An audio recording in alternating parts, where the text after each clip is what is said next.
Well, it's Children's Week, and we had a great week, or a great day today, passing out a lot of priority education bills, making sure kids get better sleep, making sure we're looking at reading and math and ensuring that students are staying on grade level, that we're not falling behind to our competitors around the world.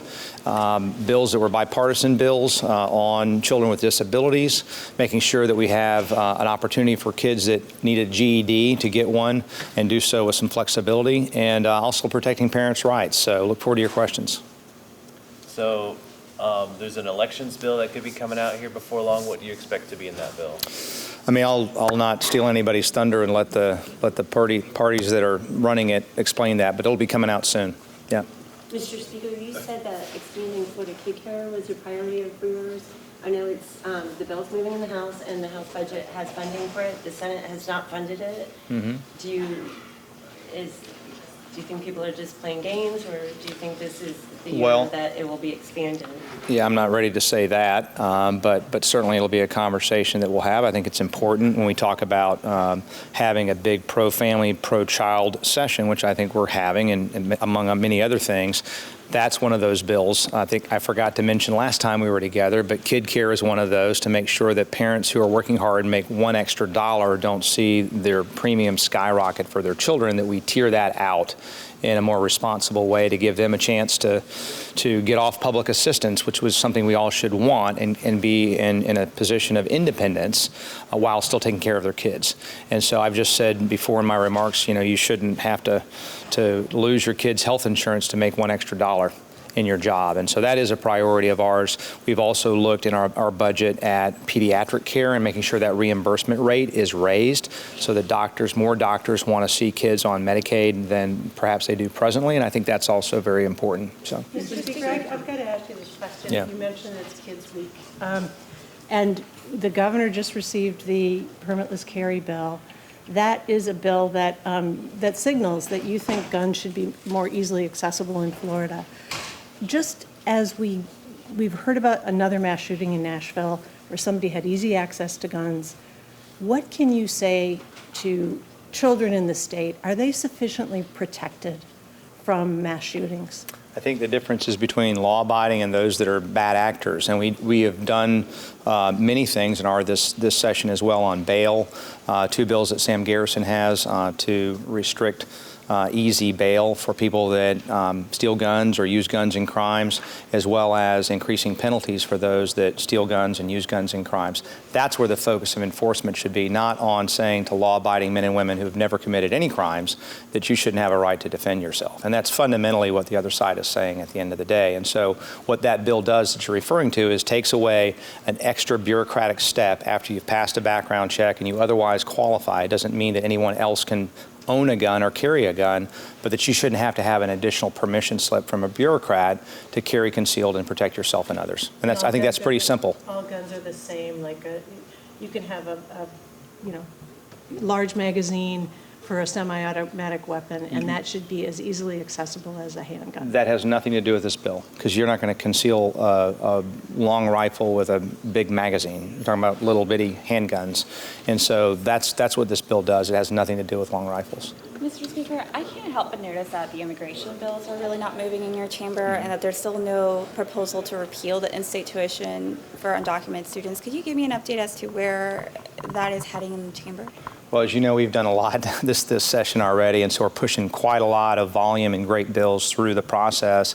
There are many left to go, and so we'll get to all those bills in due course. So you're committed to both of those passing? Well, I'm committed to addressing the issues, and we have to work with the Senate and the governor's office and making sure, and sometimes we have to line those bills up properly. Some of it's really quite simple. It's just, it's just logistical. Where is the Senate with the bill? Where are we with the bill, to make sure that we're not bouncing bills back and forth, that we have the same language. And so that's part of the process on those bills and others that you didn't mention. And you mentioned education as well. Yeah. Could you speak to, there's a big restructuring of the FEFP formula. Mm-hmm. Why is that needed, and where is that with the Senate? I know that only about 3 districts express support, but we didn't hear much from others. Can you give us your pitch I as think- to why that's important? I think most all districts are expressing support for that bill because it gives greater flexibility to school districts, and that's a big advantage to our public schools. But beyond that, we either treat children and let the money follow the child, or we don't. And if we're going to create two different universes, then we don't really have universal choice. And so presently, in our budget this year, all of those kids are within the FEFP. That's what the House proposes to do and slim down some categoricals, giving the districts more money under what's called the BSA, which is that more flexible money, which they are all going to like, and also making it a little bit more user-friendly when it comes to treating every child the same. And so right now, the Senate has those children in a different place altogether in the budget, which is a change from what we're doing right now. And so we're committed to making sure that every child is treated under the same rules of the road, that they all are funded under the FEFP as they have been under our budget, our current budget today. That continues, but we also streamline and look at, okay, where have we been in the last 25 years in education policy? And our education policy has moved in this direction, but our funding model has not changed at all. It's changed. We've added categoricals, but it hasn't corresponded to our changes in policy as it should. And so we are absolutely committed to making sure that happens. Can I ask you to, I'll ask. Did you want a follow-up on that topic, or? If this proposal doesn't pass, do you think the districts would have less money?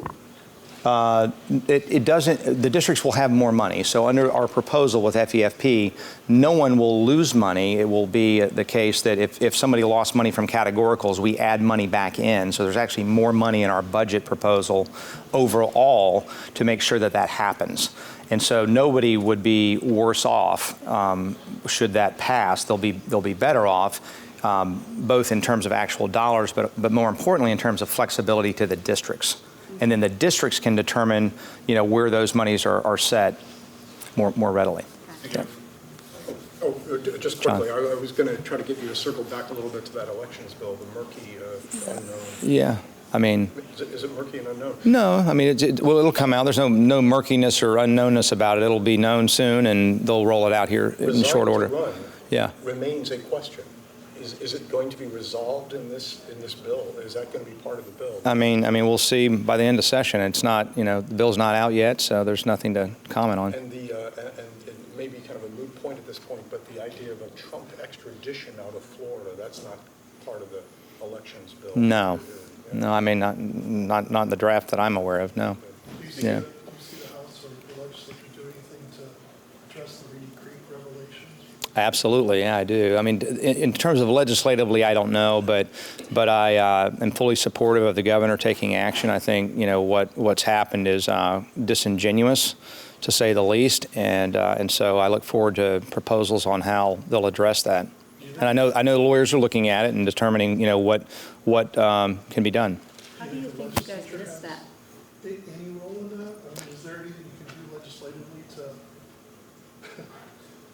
Maybe. undo, or is it more of an administrative? Maybe. I mean, it may be litigation. It may be some executive action. It may be legislative. I don't have any comment just yet. We have to take a look at where it is. I want to hear back from our lawyers and the governor's lawyers and everybody else on what's happened. But I think the way it happened is frankly a lack of candor in terms of how they noticed it and how they went about it. And so I think they acted in bad faith. I mean, I think that's pretty simple. So. Speaker Renner, one of the Senate budget bills looks like it would move cybersecurity functions from DMS under to FDLE, some other things as well. I'm wondering, you guys obviously don't have it in the House, but I'm wondering what you think of that idea in general, and if you're open to that when you guys reach negotiations. Well, I know that's where the Senate is, and so it's going to be part of the conversation, and we'll listen to what their arguments are. I have not had a chance to address that with the Senate president or any of the leadership folks over there, or any senators, frankly. Is that just not on your radar at all? Not yet. I mean, I know it's coming, but we take one step at a time. I think this was a great week, again, from an educational standpoint to get, school start times, educational outcomes, all the things that I mentioned in my opening remarks are really, really consequential for our kids. We're going to stay focused on what's best for kids and their needs, not what adults may want. And that's, I think, a common theme throughout the bills that we're putting to the floor this year. Mr. Speaker, there's language about new curriculum to teach middle and high school students about the negative effects of social media. I'm just wondering, is that going to be taught in classes? Is that going to be included in textbooks? Is there going to be like special speakers, like assemblies called to teach about this? Like, how is this going to be taught? I mean, I don't know how a lot of that's going to be left up to the schools to implement, but there's no question. And Nicholas Kardaras, the doctor who wrote Glow Kids, spoke to us remotely at our committee, and I think really made a very big impression on everybody in the committee. And I think it's a bipartisan issue, is that the overuse of technology, and now we have kids growing up entirely that are raised from the moment they're born on technological devices, on digital devices. These digital devices, in many respects, operate like digital crack, and they shape and warp their development. They affect negatively their academic progress, their mental health, their ability to handle anxiety and depression and other things, and makes it worse. And so I think, just like you talk about the damage of cigarettes to the body or anything else, drugs to the body, I think it's time, based on the science that's come in and people that have talked about this, to openly discuss how technology can be used for benefit, because it has many powerful positive benefits, but that if misused by our children can really be very, very devastating and even cost them their lives in some cases. Last question, guys. Do you have a response to the protests outside of the chamber? There's hundreds of kids protesting some of the education bills regarding LGBT instruction or sexual orientation, gender identity instruction. Yeah, I mean, everybody has a right to protest. It's a wonderful part of our country that people of differing views can express those views quietly or loudly. And so they have every right to do so, and we have every right to move the bill we moved today, which I believe protects parents and protects children. Thanks all. Thank you, guys.